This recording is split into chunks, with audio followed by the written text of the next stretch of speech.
Dread it, run from it, destiny arrives all the same. And now it's here. Or should I say, I am. Hey guys, what's happening? Niyat here with Film and Comics Explained, and today we'll be taking a look at Thanos the Mad Titan, exploring his origins in the comics, his motivation behind his search for the Infinity Stones, and the subsequent power granted to him from each one. Thanos, the Dark Lord as he is known by his loyal underlings, and the Mad Titan by the galactic community at large, was a powerful Titan warlord that ruled over a distant region of space, which he commanded with a number of armies that had sworn allegiance to him, including but not limited to the Chitauri, the Outriders, and the Black Order featured in Avengers Infinity War.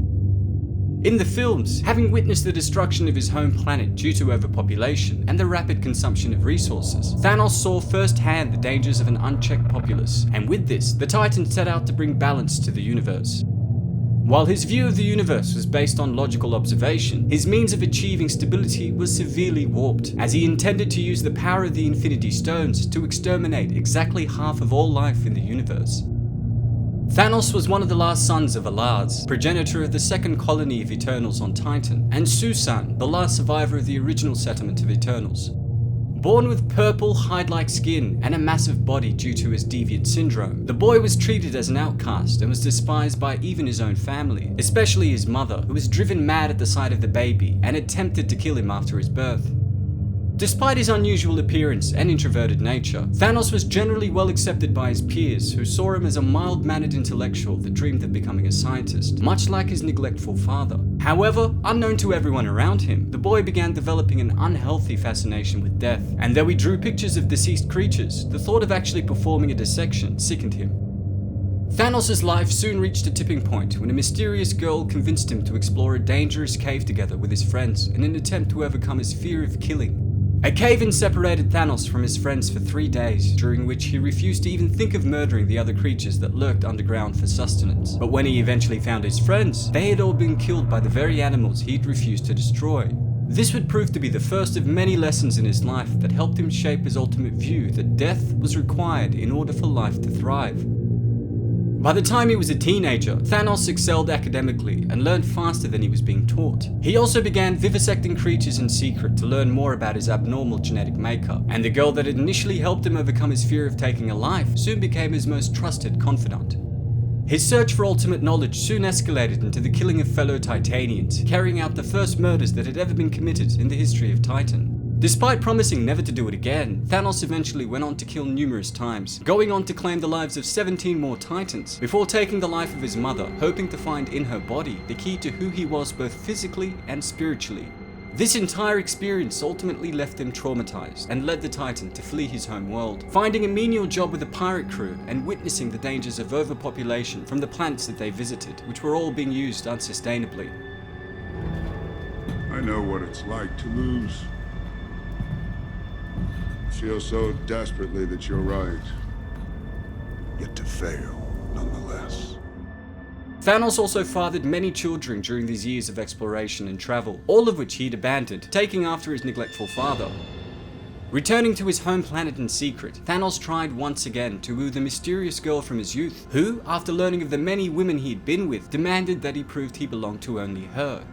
The Titan then set out on a merciless campaign of death, killing all of his wives, their offspring, and razing every planet that they stumbled upon.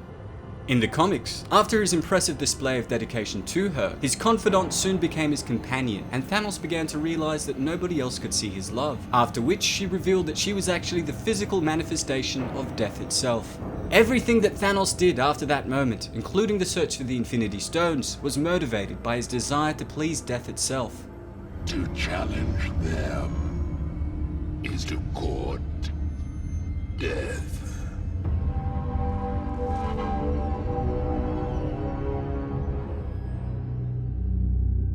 During his conquest over the universe, he'd earned such a fearful reputation as an unrelenting galactic warlord that he was considered to be among the most powerful beings in the universe, way before he even had the Infinity Gauntlet.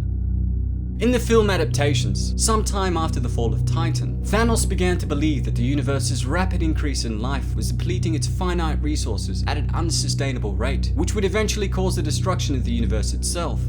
Wanting to avoid this fate, Thanos became a world conqueror, moving throughout the universe and destroying half of all life within the planets he conquered, inspired by his ideology of balancing the universe. Though Thanos still retained the same hubris and violent, calculative behavior shared by his comic counterpart, the greatest departure and alteration from the source material would have to be his motivation.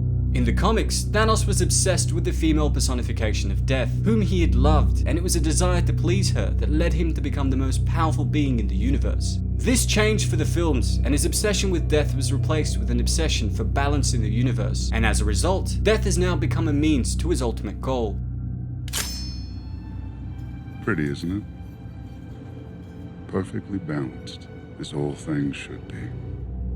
By far the strongest and most powerful Titanian Eternal, Thanos was a superhuman mutant whose massive, heavy-bodied form was born with the capacity to synthesize cosmic energy, a ridiculous feat in and of itself.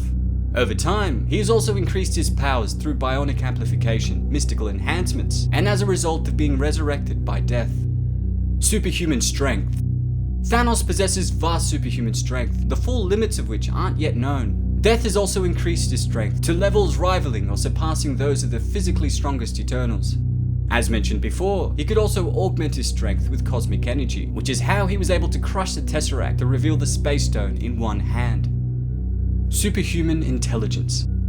Quite possibly his most dangerous asset would have to be his mind, with his intellect being dedicated to enhancing his own powers so that he could perform his ultimate goal. He's a genius in virtually all known fields of advanced science, and has created technology far exceeding that found on civilizations that have been around much longer than he has. Superhuman speed and stamina. Despite his massive muscular body, Thanos is capable of running and moving at speeds greater than both Captain America and the Black Panther. His musculature also produces almost no fatigue toxins during physical activity, and as a result, the Titan can fight for extended periods of time without breaking a sweat. Immortality. Like all Eternals, Thanos is immortal in the sense that he's immune to all known diseases and infections, as well as to the effects of aging, which is how he's been able to reign as the greatest warlord in existence for thousands of years without any change in his power or appearance. Superhuman durability. Thanos has incalculable levels of resilience and durability, granted to him by his Titan physiology and subsequent modifications, allowing him to handle the Infinity Stones without being harmed, as well as enabling him to wield the power of the Infinity Gauntlet without strain. In fact, the only known weapon capable of destroying him was actually Thor's Stormbreaker, which was the most powerful weapon formed out of Uru. We actually saw this weapon being forged in Avengers Infinity War, and it was even used against Thanos by Thor, piercing his chest and nearly killing him, leading Thanos to joke that he should have gone for the head, precisely because he knew that that would have killed him. Accelerated healing. Despite his extraordinary durability, it is possible to injure Thanos. However, like all Eternals, Thanos is capable of regenerating damaged tissue at a much greater speed and efficiency than most superhuman beings. Energy manipulation. Thanos has displayed great versatility in the use of energy projection. He's demonstrated the ability to project pure energy as a concussive force, infrared heat beams from his eyes, and disruptor beams that could strike separate targets at once. Teleportation. Thanos can teleport himself across unknown distances through the link that he has with his techno-mystical transport chair, an incredible device that simultaneously acted as his throne chair and proof of his genius. Superhuman agility and reflexes. Despite his massive size, Thanos' agility, balance, and bodily coordination were enhanced to levels beyond the capabilities of our finest athletes. The Titan also possessed incredulous reflexes, as was seen with his ability to effortlessly dodge a few blows from the Hulk, prior to hitting him multiple times before the Hulk had a chance to respond. And though he was wielding the Power Stone during this conflict, it should be noted that he did not activate it during the fight. We should also keep in mind that all of these powers and abilities are what he's capable of without the Infinity Stones. Before creation itself, there were 6 singularities. Then the universe exploded into existence, and the remnants of these systems were forged into Infinity Stones. These carriers can use the stone to mow down entire civilizations like wheat in a field.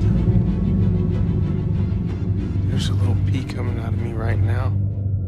In the history of the comics, the stones were actually a part of the first being in the universe, who split himself apart due to the loneliness he felt from being the only thing in existence, an action which tore him into 6 pieces that represented existence itself. Each piece made up a fraction of his original power, but when combined together, they granted its user mastery over the universe. The Power Stone increased its user's strength and durability, enhancing virtually any known superhuman ability, as well as granting them the power to manipulate pure energy. This stone also supplied power to the other stones, which is why it was necessary for Thanos to acquire it as the first piece in his Infinity Gauntlet. The Space Stone enables you to travel through space via teleportation, and was also able to interfere with the motion of other objects. The powerful Reality Stone essentially altered reality, similar to the effects of the Cosmic Cube, but to a much greater degree. The Soul Stone gave its wearer the power to observe, attack, as well as steal a person's soul and spirit. The Time Stone enabled its user to time travel, stop, slow down, or speed up the general flow of time, accelerate or slow down aging, as well as giving them the ability to see into the future. The Mind Stone gave its user near limitless psychic abilities, including empathy, telepathy, and telekinesis. After Thanos was able to acquire each of the stones, he was able to literally snap his fingers and destroy half of all life in the known universe. If he gets his hands on all 6 stones, Tony. He could destroy life on a scale hitherto undreamt of. Did you seriously just say hitherto undreamt Are of? you seriously leaning on the cauldron of the cosmos? Is that what it is? Thanos is a dark visionary. Yes, his actions are extreme, but he does have the best interests of the universe as a whole in mind with every decision that he makes. There's no mistaking that acting on his will guarantees the survival of the universe, while not following through on his plan could potentially mean the end of the universe. And when we faced extinction, I offered a solution. Genocide. But random, dispassionate, fair to rich and poor alike. And what I predicted came to pass.